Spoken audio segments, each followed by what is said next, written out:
Kami berharap tidak ada lagi diskriminasi kepada sekolah swasta, karena pada hakikatnya peserta didik sekolah swasta adalah sama-sama warga kota Surabaya yang berhak mendapat pendidikan.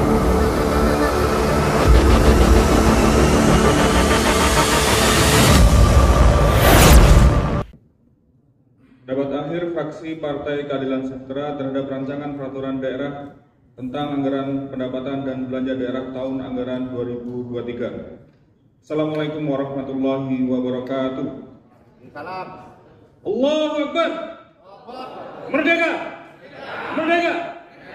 Sekali merdeka, tetap merdeka.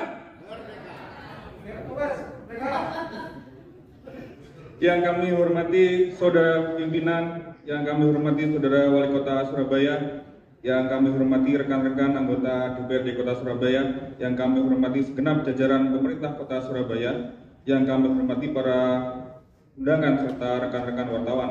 Segala puji bagi Allah Rabbul Alamin, Tuhan yang Maha Kuasa. Salawat serta salam semoga senantiasa terhadap kepada junjungan kita Nabi besar Nabi Muhammad SAW, keluarga, sahabat serta pengikutnya yang istiqomah hingga hari akhir. Saudara pimpinan, saudara wali kota, hadirin yang terhormat, sebelum menyampaikan pendapat akhir, izinkan kami menyampaikan ucapan selamat Hari Pahlawan 2023. Semoga pengorbanan dan perjuangan para pahlawan kita, para syuhada, para pendahulu kita diterima di sisi Allah Subhanahu wa Ta'ala, Tuhan yang Maha Kuasa, dan kita sebagai generasi penerus bangsa dapat diberikan kekuatan untuk melanjutkan estafet perjuangan menuju cita-cita proklamasi kemerdekaan 1945 dengan mewarisi keberanian dan kegigihan arek-arek Surabaya. Saudara pimpinan, saudara wali kota, hari ini yang berbahagia, pertama-tama kami sampaikan terima kasih atas jawaban, penjelasan, maupun pemaparan dari saudara wali kota bersama segenap jajaran pemerintah kota dalam proses pembahasan rancangan peraturan daerah tentang APBD tahun 2023 ini.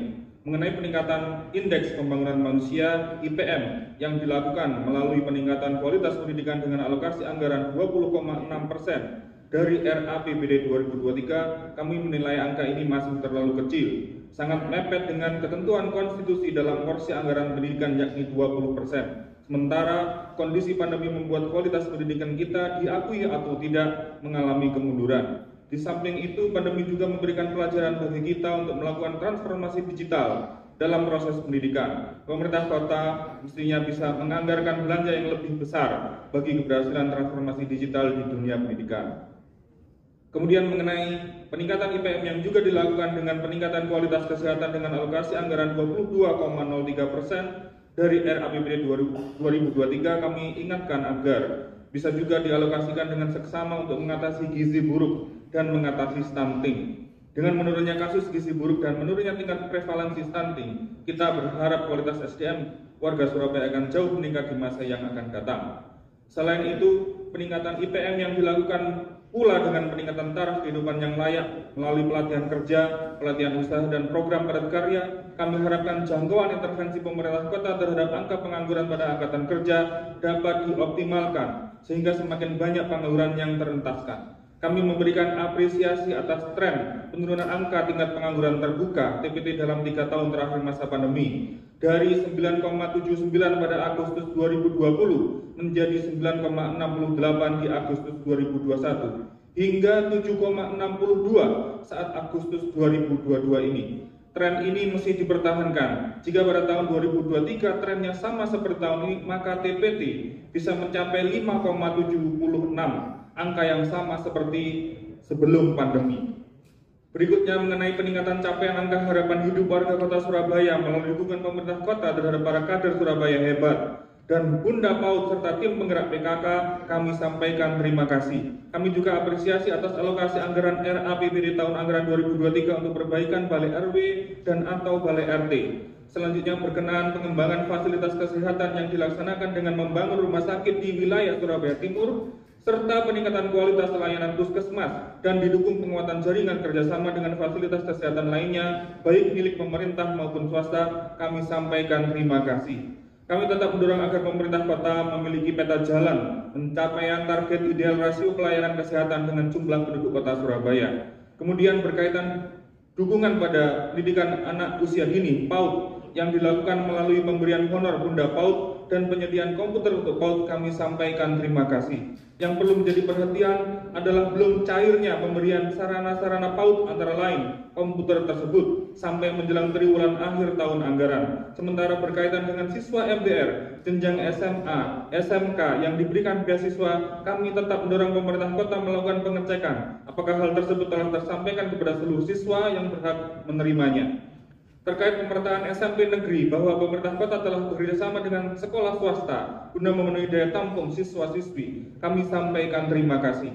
Kami berharap tidak ada lagi diskriminasi kepada sekolah swasta, karena pada hakikatnya peserta didik sekolah swasta adalah sama-sama warga kota Surabaya yang berhak mendapat pendidikan dan pengajaran, yang menjadi kewajiban pemerintah dalam pemenuhannya, sebagaimana amanat Undang-Undang Dasar Negara Republik Indonesia tahun 1945. Berkaitan alokasi anggaran terhadap upaya pemberian kehidupan yang lebih layak dilakukan melalui intervensi perbaikan rumah tidak layak huni, penyediaan jamban, dan penyediaan rumah susun, kami sampaikan terima kasih. Pembangunan 3.500 ulti lahu, 2.000 jamban dalam RAPBD 2023 kami apresiasi. Sedangkan pembangunan rusunawa yang tidak teranggarkan, kami harapkan dapat dicarikan solusinya terhadap antrian sejumlah besar warga yang sangat berharap mendapatkan pemukiman.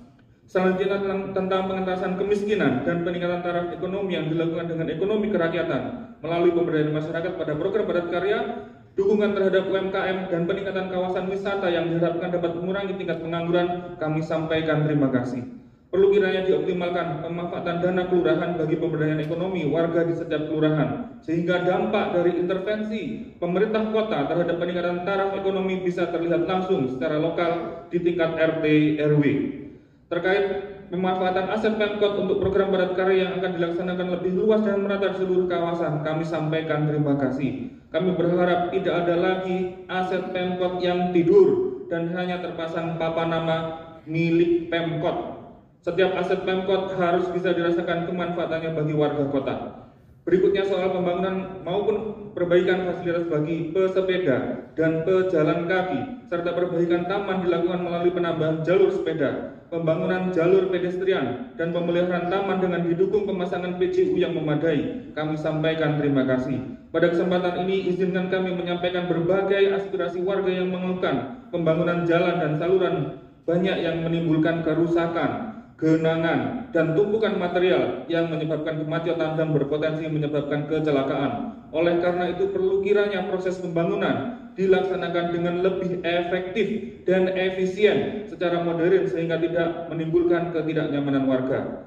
Berkenan dengan akan diwujudkannya kawasan-kawasan wisata baru dengan memanfaatkan sumber daya alam yang ada, kami sampaikan terima kasih. Potensi kampung wisata di berbagai kawasan Surabaya yang mulai menggeliat hendaknya bisa disinergikan dengan program-program pemerintah kota yang dianggarkan dalam RAPBD 2023. Terkait alokasi anggaran untuk penyediaan angkutan feeder yang melayani 2 koridor untuk menunjang Surabaya Bus, Trans Semanggi Surabaya, kami sampaikan terima kasih.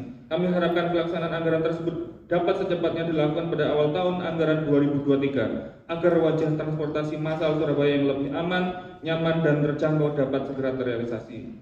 Selanjutnya berhubungan dengan upaya penanggulangan banjir yang dilakukan melalui pengelolaan dan pengembangan sistem drainase dengan melaksanakan pembangunan sistem drainase yang terintegrasi, pembangunan rumah pompa, pembuatan bosem, penambahan kapasitas pompa, serta melaksanakan pembelian rutin sarana dan prasarana drainase adalah sejalan dengan pandangan yang telah kami sampaikan. Untuk itu kami ucapkan terima kasih. Kami harapkan banjir rob yang melanda beberapa kawasan di Surabaya Utara dan Surabaya Timur yang sejak 20 tahun ini melanda warga tiap tahunnya dapat diatasi dan tidak terjadi lagi.